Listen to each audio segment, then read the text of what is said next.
L'entrée du temple Asakusa à Tokyo se dresse enfin devant eux, après 2 ans et demi d'attente.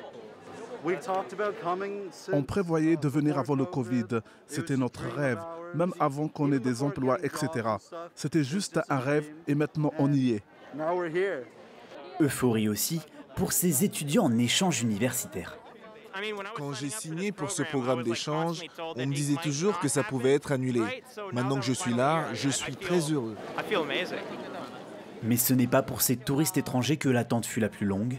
Haru Matsuo est guide. La pandémie de Covid a fortement impacté son activité.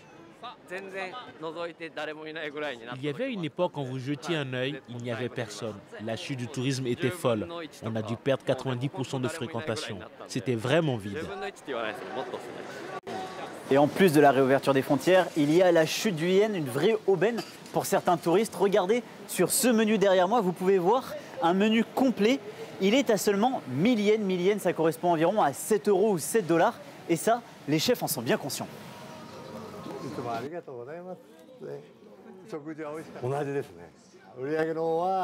Moi, je ne vais pas augmenter mes prix. En ce qui concerne mon revenu, je pense pouvoir le doubler si les étrangers peuvent revenir sans contrainte. Juste avant le Covid, 31 millions de touristes se sont rendus au Japon en 2019. Un record historique pour l'archipel.